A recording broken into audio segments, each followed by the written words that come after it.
Selamat pagi, salam sejahtera. Terima kasih karena bersama dengan saya di Nazilin Unity Channel. Isu paling hangat pada pagi ini ialah pertanyaan, adakah Tun Mahathir Mohamad akan masuk parti PAS selepas PRN baru-baru ini? Ini semua apabila timbul persoalan di mana hala tuju proklamasi orang Melayu atau POM yang baru-baru ini diperjuangkan kononnya oleh Mahathir Mohamad. Dan persoalan itu akan dijawab sebentar lagi. Sila ikuti terus ulasan kali ini. Jangan lupa tinggalkan komen Anda, tekan butang subscribe. Saudara-saudara sekalian, ditulis oleh Sabudin Hussein, ini penerangan yang paling jelas dan paling tepat untuk Anda sebarkan kepada ramai orang berkaitan dengan hala tuju perjuangan Tun Mahathir Mohamad yang semakin hari semakin selepas proklamasi Melayu menyepi. Adakah Mahathir Mohamad akan menyertai PAS? Di sebalik keputusan PRN yang memperlihatkan Perikatan Nasional khususnya Parti PAS berjaya memperoleh majoriti undi Melayu, dalam masa yang sama juga ia juga adalah berita pedih buat Tun Mahathir Mohamad yang memperjuangkan proklamasi orang Melayu POM. Tampak kelompok itu terlibat dalam kempen cubaan meletakkan 17 nama sebagai calon tidak diendahkan. Tiada mana-mana pemimpinnya termasuk Tun Mahathir yang turun padang berkempen. Malah, POM tidak pun menjadi sebutan sesiapa yang bertanding sama ada bersatu atau PAS dalam pilihan raya baru-baru ini. Hakikatnya, Perikatan Nasional tetap berjaya meletakkan dirinya sebagai pencabar unggul kepada Pakatan Harapan dan Barisan Nasional. Lalu, kemana perjuangan POM selepas ini? Kalau diteliti, perjuangan POM ini digerakkan hanya setelah Tun Mahathir yang sebelumnya bersama Pejuang dan GTA kalah dengan parah pada PRU 15 yang lalu. Untuk itu, sekurang-kurangnya ada dua tujuan POM itu digerakkan. Pertama, untuk menekan dan menjatuhkan Anwar Ibrahim yang merupakan musuh Tun Mahathir dan telah berkali-kali cuba dihalang oleh Tun Mahathir untuk menjadi Perdana Menteri. Kedua, untuk memperlihatkan Tun Mahathir masih relevan dalam dunia politik negara serta menjadikan dirinya ada tiket untuk bersama-sama dengan Perikatan Nasional yang merupakan satu-satunya blok pembangkang yang ada dalam negara ini. Berdasarkan keputusan PRU 15, di mana semua calon pejuang telah pun kalah teruk dan hilang deposit, Tun Mahathir sedar beliau tidak boleh lagi berjuang melalui blok ketiga, terutama dalam usahanya yang tidak pernah berhenti mahu menjatuhkan Anwar. Namun, untuk beliau terus bersama Perikatan Nasional, tentu ada sedikit rasa malu dalam dirinya. Berikutan Muhyiddin yang pernah memecatnya daripada bersatu itu dapatlah dilindungi kononnya demi membela nasib orang-orang Melayu. Untuk beliau terus bersama PN, tentu Mahathir ada sedikit rasa malu dalam dirinya berikutan perbalahannya dengan Muhyiddin Yassin pada tahun 2020 lalu selepas berlakunya peristiwa langkah Sheraton. Jadi setidak-tidaknya dengan menggagaskan POM, Proklamasi Orang Melayu, rasa malu untuk kembali bertaut dengan Muhyiddin yang pernah memecatnya daripada bersatu itu dapatlah dilindungi. Kononnya demi untuk membela nasib orang-orang Melayu. Itulah yang terjadi, di mana setelah sedikit sebanyak menggerakkan POM dengan pelbagai aktiviti, Tun Mahathir akhirnya membuka mulut dan menyatakan sedia bekerjasama dengan Muhyiddin.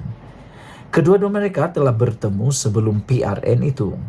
Pun begitu, berikutan Muhyiddin kekal sejuk dan tidak menunjukkan jiwa sepenuh hati dalam pertemuan itu. Begitu juga dengan Hamzah Zainuddin selaku Ketua Pembangkang dan Setiausaha Agung PN atau Bersatu turut tidak berlebih-lebihan dalam memberi respon kepada proklamasi orang Melayu dan Tun Mahathir. Sudahnya tiada apa-apa jalinan kerjasama yang berjaya terbina. Sebelum penamaan calon, seorang utusan proklamasi orang Melayu atau POM telah datang menemui Hamzah dengan membawa 17 nama bagi dipertimbangkan sebagai calon Perikatan Nasional dalam PRN atas tiket PN. Malangnya, tiada satupun nama yang dihantar itu diberi pertimbangan oleh Perikatan Nasional. Maka dengan itu, walaupun sebelum ini POM agak riuh rendah dengan pelbagai program dan mengeluarkan kenyataan atas banyak isu, disebabkan tidak berjaya menumpang sebagai calon atas nama PN itu, mereka akhirnya senyap sunyi dan langsung tidak berbunyi sepanjang tempo kempen PRN diadakan. Pendek kata, dengan tidak ada wakil POM menjadi calon, seterusnya tidak turun membantu berkempen, dan POM juga tidak disebut sepanjang kempen, gagasan perjuangan Tun Mahathir itu pada hakikatnya telah dilupakan terus ketika kempen PRN lalu.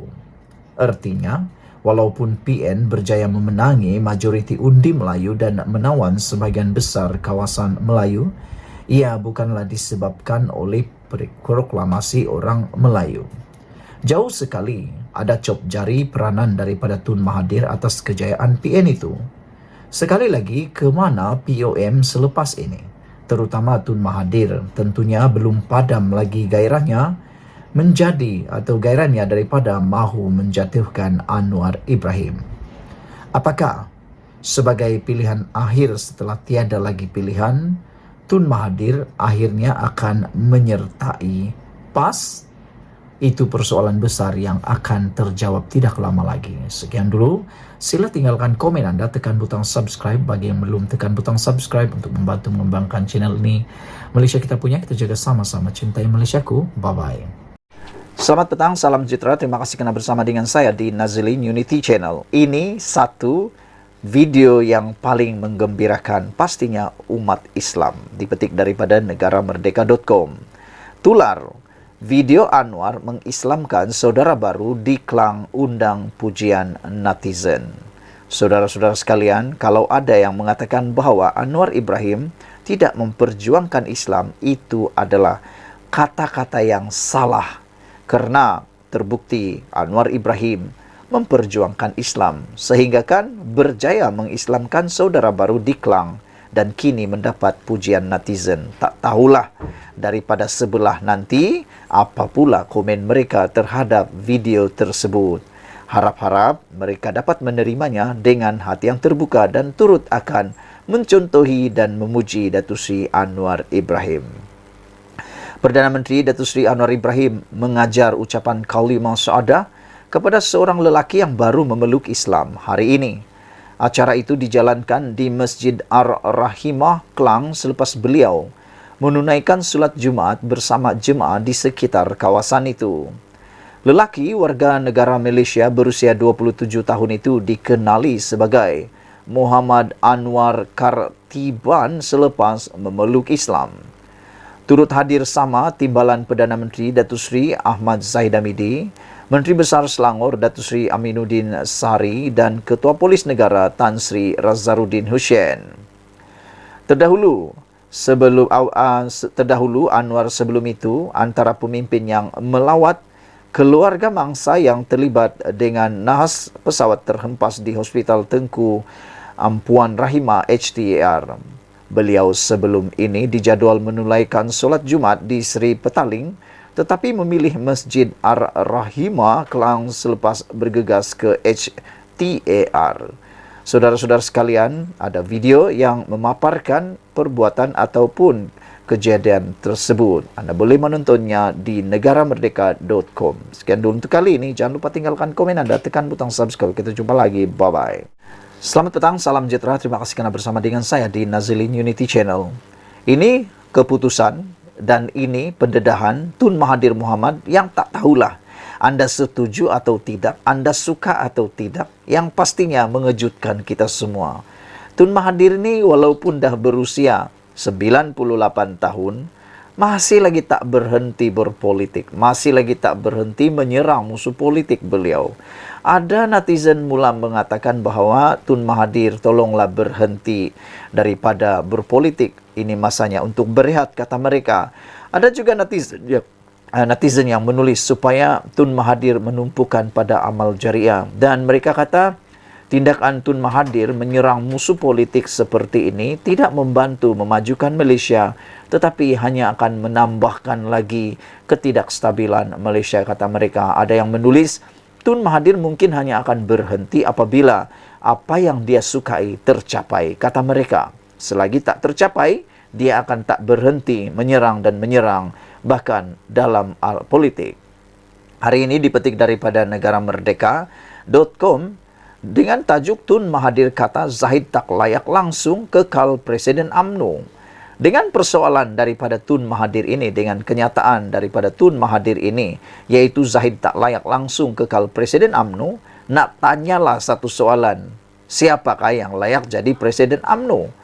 Pada pendapat anda, siapa yang layak Presiden UMNO menurut anda? Kerana sebenarnya, menurut saya, salah satu sebabnya kelangsungan UMNO sejak kekalahan teruk 2018 ialah kerana kekuatan dan kekentalan pribadi Zahid Hamidi. Meskipun diserang bertubi-tubi, diserang habis-habisan, dipukul sehabis-habisnya, Zahid Hamidi masih kekal setia bersama dengan UMNO dan masih lagi berjuang untuk memulihkan UMNO. Walaupun ramai orang dah meninggalkan UMNO, pindah parti, tinggalkan parti, lompat sana sini, tapi Zahid tak mahu meninggalkan UMNO, bahkan berjuang bersama UMNO. Telah dikabarkan UMNO cuba mahu dibubarkan oleh Tun Mahathir dan juga Muhyiddin menurut Anwar Ibrahim, tetapi Zahid tetap perjuangkan UMNO. Jadi nak persoalkan sekarang ini, balik semula kepada Tun Mahathir. Pada pendapat dia, siapakah yang layak jadi Presiden UMNO kalau bukan Zahid? Takkanlah Tun Mahathir nak jadi Presiden UMNO semula. Tapi adakah itu mustahil? Dalam politik, tiada yang mustahil. Tiada mustahil Tun Mahathir nak jadi Presiden UMNO sekali lagi. Bekas Presiden UMNO, Tun Dr. Mahathir Mohamad menyindir Datuk Seri Ahmad Zahid Hamidi sebagai tidak layak untuk terus berada di kerusi Presiden parti itu, di sebalik banyak desakan supaya beliau berundur pada waktu ini. Menurut Dr. Mahathir, beliau sedar rakyat dan ahli UMNO menolak kepimpinannya dan berharap Zahid berundur daripada jawatan yang dipegangnya kini. Menurut Tun Mahathir, Zahid tak layak langsung sebagai Presiden UMNO. Ada banyak tuduhan dikenakan terhadap dia, kata Mahathir lagi. Zahid merasakan yang dia tidak akan dihukum jika dia pegang jawatan sebagai timbalan Perdana Menteri. Dia berharap tidak akan dihadapkan ke mahkamah. Saya berharap tidak ada pengaruh lain yang cuba menyelamatkan dia. Jangan pula kata kes Tan Sri Muhyiddin Yassin boleh digugurkan, maka dia juga boleh. Kes kedua-duanya tidak sama, kata beliau lagi. Dr. Mahathir berkata demikian semasa ditemui pada satu sidang media yang diadakan di Yayasan Akal Al-Bukhari di sini hari ini. Selain itu, ditanya mengenai kegoyahan struktur dan institusi UMNO kini, Dr. Mahathir mengkritik parti tersebut yang semakin rosak kerana wujud amalan Case is King. Kita lihat UMNO sebagai sebuah parti yang disokong oleh rakyat seluruh negara suatu ketika dahulu, sehingga kita dapat tewaskan British mencapai kemerdekaan. Malah, pembangunan juga berlaku di zaman pentadbiran UMNO. Namun kini ada kelangan pemimpin yang tak utamakan perjuangan UMNO terdahulu dan mengamalkan Case is King yang akhirnya merosakkan parti. Sejak itu kita lihat prestasi UMNO turun merundum. Daripada dahulu ada majoriti yang kuat semasa jadi kerajaan, sekarang ini dipandang hina oleh ahli-ahli parti sendiri. Ini bukan UMNO yang ditubuh, tetapi disabotaj oleh individu-individu yang mempunyai perjuangan berlainan, kata Mahathir lagi. Sekian dulu untuk kali ini. Jangan lupa tinggalkan komen anda, tekan butang subscribe. Kita jumpa lagi. Bye-bye. Selamat pagi, salam sejahtera. Terima kasih kerana bersama dengan saya di Nazilin Unity Channel. Ini cerita yang tak pernah kita tahu berkaitan dengan nahas pesawat terhempas yang berlaku baru-baru ini di Elmina. Kita dengar pelbagai edisi ataupun pelbagai cerita-cerita yang tak tahulah mana satu yang benar. Tetapi yang ini sudah dimasukkan dalam berita dan media di negaramerdeka.com. Anda pasti tahu salah seorang daripada mangsa maut di dalam insiden kapal terhempas itu ialah seorang pemandu motosikal, yaitu rider, yang turut sama nahas dalam kejadian tersebut. Dan lebih menyayat hati lagi ialah apabila keadaan tubuh beliau tular dalam media sosial yang mana telah dijilat api. Ini satu pendedahan daripada seorang saksi yang melihat sendiri di depan mata bagaimana kejadian itu berlaku. Menurut saksi, dia berkata, rider tersebut merangkak menyebut nama Allah. Saksi terkilan tak boleh tidur kerana gagal menyelamatkan rider nahas Elmina. Salah seorang saksi berkongsi video berhubung insiden pesawat ringan dari Langkawi ke Shah Alam yang terhempas pada petang semalam di Elmina Shah Alam dalam akaun TikTok miliknya. Ed Effendi yang sedang memandu lori di lokasi kejadian berasa terkilan kerana gagal menyelamatkan mangsa seorang penunggang motosikal yang meminta bantuan selepas pesawat tersebut terjatuh sehingga meragut 10 nyawa. Jadi benarlah cerita-cerita kabar-kabar angin yang kita dengar sebelum ini mengatakan bahawa rider yang terkorban ini sebenarnya terkorban kerana dijilat api, kerana mungkin terkena percikan api yang sangat besar seperti yang kita lihat di dalam video tersebut. Ed Effendi menceritakannya kerana beliau berada di sana sebagai saksi utama. Menerusi video berdurasi 1 minit 20 saat itu, dia ternampak mangsa yaitu Muhammad Hafiz Muhammad Saleh, 32 tahun, merangkak menjauhkan diri dari motor yang terbakar. Tanpa membuang masa, dia segera turun dari lori dan mencapai alat pemadam api selepas melihat mangsa yang juga bekerja sebagai penghantar bungkusan dalam keadaan terbakar, manakala rakannya di tempat duduk penumpang menghubungi talian kecemasan. Walau bagaimanapun, kerana kekurangan alat pemadam api yang dibawanya itu, gagal untuk memadamkan api pada badan mangsa yang masih merangkak, cuba untuk menyelamatkan diri. Assalamualaikum, selamat petang. Pesawat terhempas depan mata saya dan saya turun dari lori terdengar arwah minta tolong. Saya ambil pemadam api yang ada di dalam lori dan terus pergi dekat arwah. Masa tu arwah masih bergerak dan saya terus pergi dekat arwah tembak pemadam api. Tapi pemadam api saya tak cukup untuk padam api di badan arwah, tulisnya di ruangan caption semalam.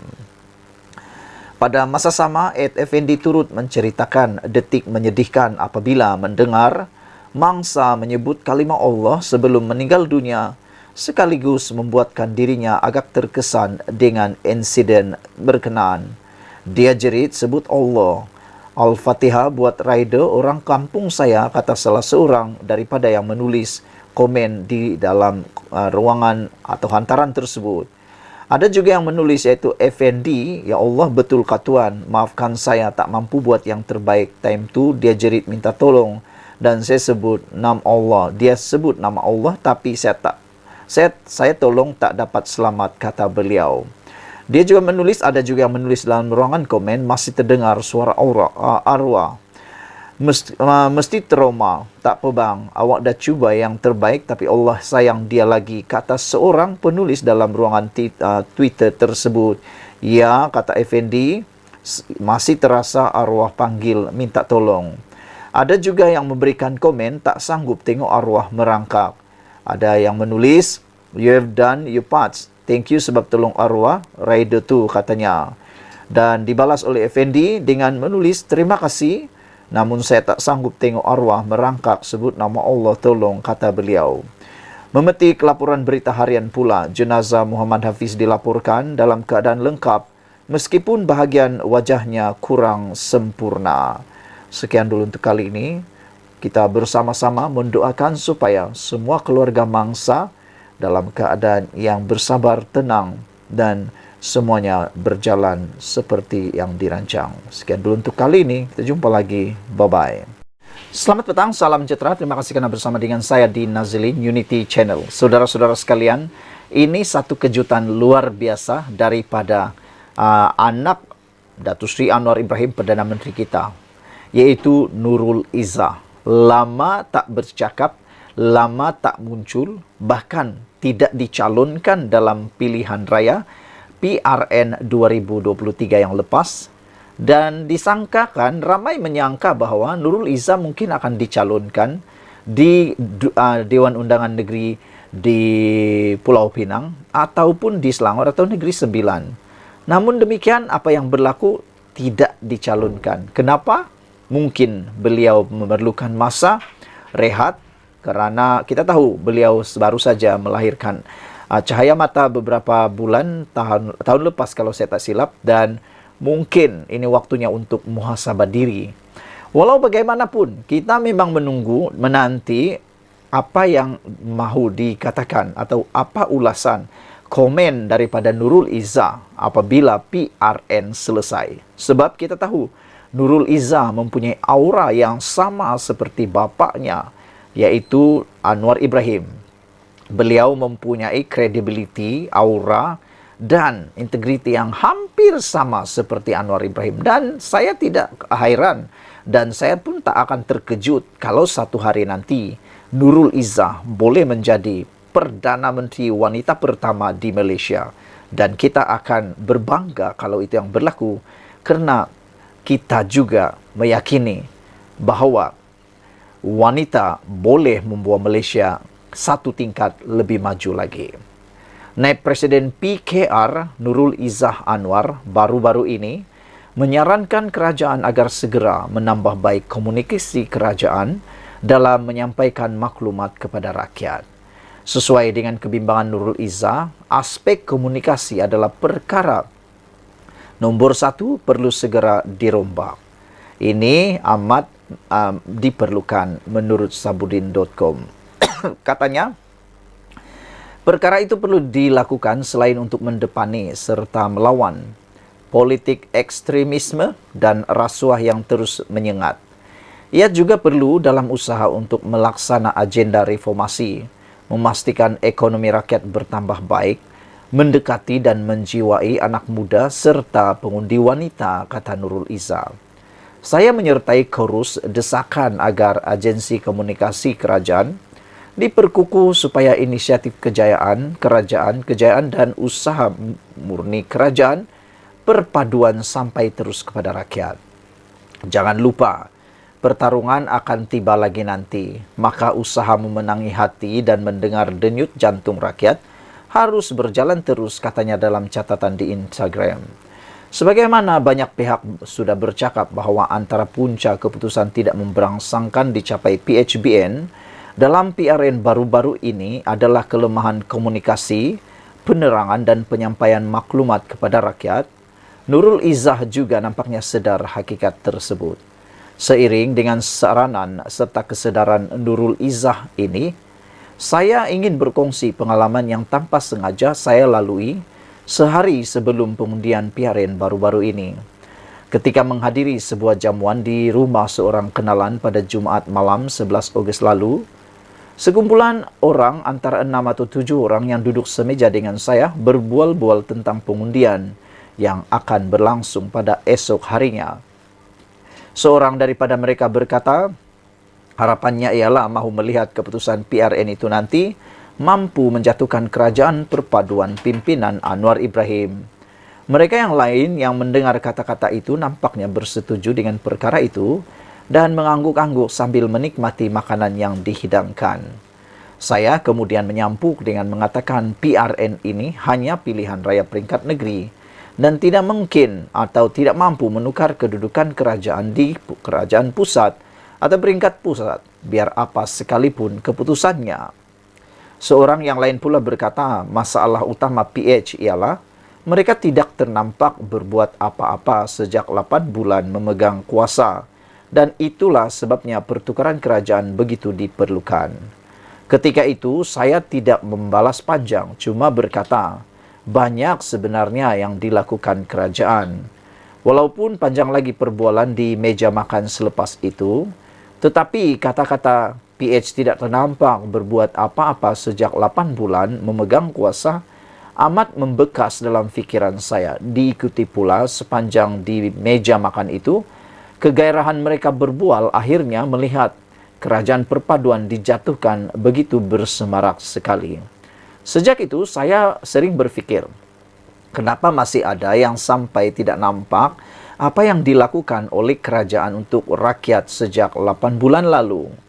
Apakah mereka memang sedia membenci PH atau Anwar, lalu menutup mata dan telinga kepada apa juga maklumat yang diterima? Apapun keadaannya yang nyata, inilah satu petanda lemahnya komunikasi dan sistem penyampaian maklumat daripada kerajaan kepada rakyat.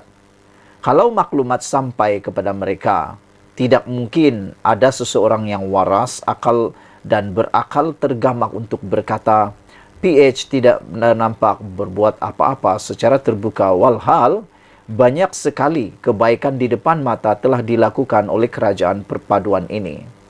Sama ada mereka membenci PH, tidak menonton televisyen, tidak membaca akhbar atau tidak memiliki akaun media sosial, sepatutnya mesti ada kaedah bagaimana sesuatu maklumat dan kebaikan kerajaan dapat disampaikan kepada rakyat. Jika maklumat tentang tarik puasa atau hari raya boleh sampai kepada rakyat, tak kira walau di mana mereka berada, tidak ada sebab kebaikan kerajaan atau jawapan kepada fitnah-fitnah tidak boleh disampaikan. Bukankah kerajaan ada pelbagai saluran media, daripada televisyen, radio, akhbar, portal berita, media sosial, dan pelbagai lagi. Selain itu, ada pula pelbagai jentera parti berkaitan komunikasi dan penerangan, di mana semua itu dalam membantu kerajaan. Ringkas cerita, susulan serangan berpenjangan kepada kerajaan perpaduan sejak 8 bulan lalu diikuti keputusan PRN 6 negeri baru-baru ini, jika ia merupakan wake up call agar segera bangun dan berlari untuk bekerja, maka perubahan dan rombakan yang paling awal wajib dilakukan ialah berkaitan komunikasi, penyampaian maklumat dan menjawab segala macam fitnah yang bertebaran.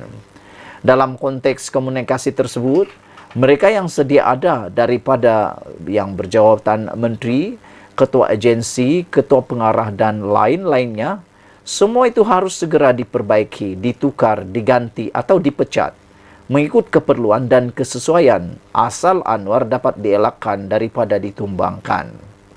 Tanpa keberanian melakukan sesuatu yang drastik dan luar biasa, keputusan PRU 16 4 tahun lagi tidak akan jauh berbeza dengan PRN baru-baru ini. Ditulis oleh Sabudin Hussein 19 Ogos 2023. Sekian dulu untuk kali ini. Jangan lupa tinggalkan komen Anda, tekan butang subscribe. Kita jumpa lagi. Bye-bye.